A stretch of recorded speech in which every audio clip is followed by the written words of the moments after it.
മായമില്ലാത്ത ഭക്ഷണം ന്യായവിലയ്ക്ക് കൊടുക്കാൻ ശ്രമിക്കുന്നത് ഇത്ര വലിയ തെറ്റാന്ന് എനിക്കറിയില്ല. ഒരു ഫേമസ് ഇൻഫ്ലുവൻസർ, ഒരുപാട് ഫോളോവേഴ്സ് ഉള്ള ആള് പറഞ്ഞത്,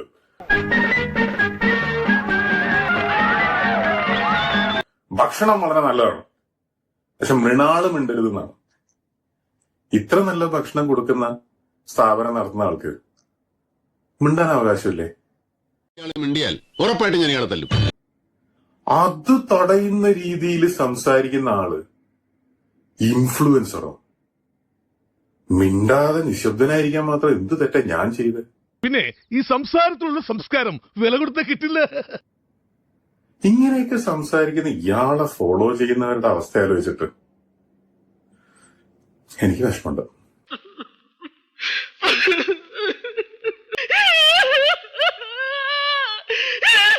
ഇവരൊക്കെ റിവ്യൂ ചെയ്യുന്നത് അവരവരുടെ അരി വാങ്ങിക്കാനാണ്, ആ കാശിന് വേണ്ടി മാത്രം.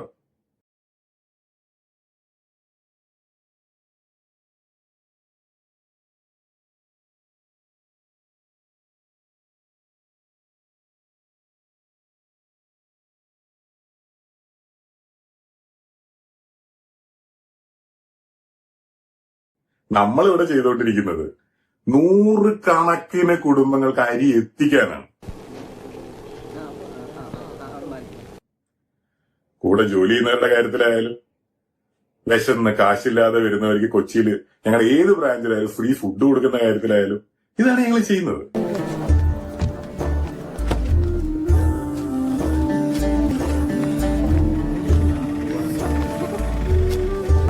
കുറച്ച് നല്ല പ്രവൃത്തികൾ ചെയ്യാൻ നിങ്ങൾ സമ്മതിക്കൂലല്ലോ. അല്ല സാറേ, സാറിനോട് കണ്ടതുകൊണ്ട് ക്യാരക്ടർ ഇങ്ങനെയാണ്.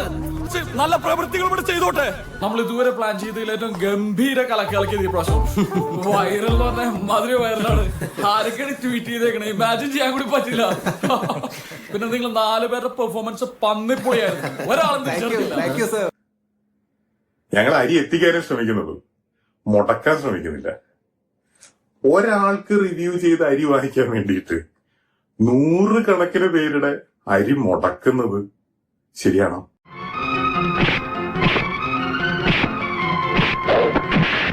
ഓപ്പൺ കിച്ചൺ മുതല് നല്ല ഭക്ഷണം കൊടുക്കാൻ വേണ്ടി ഞാൻ ചെയ്ത കാര്യങ്ങള് ഞങ്ങളോട് ചോദിച്ചിട്ടാണോ എന്നാണ് ചോദിക്കുന്നത്. നിന്നോടൊന്നും ചോദിച്ചിട്ടല്ല നല്ല കാര്യങ്ങൾ ഞാൻ ചെയ്യുന്നത്. അതെന്റെ പാരമ്പര്യം. ഈ വരവിൽ ഇനി എന്തൊക്കെയാണാവോ ദേശത്ത് നടക്കാൻ പോകുന്നത്? പയ്യൻ കുറച്ച് ദുബായ് ചോപ്സ്. നീ ഒന്ന് പോടാ, നീ പണ്ടേ ഉടായിപ്പാ. അവന്റെ ഒരു ചോക്ലേറ്റ്.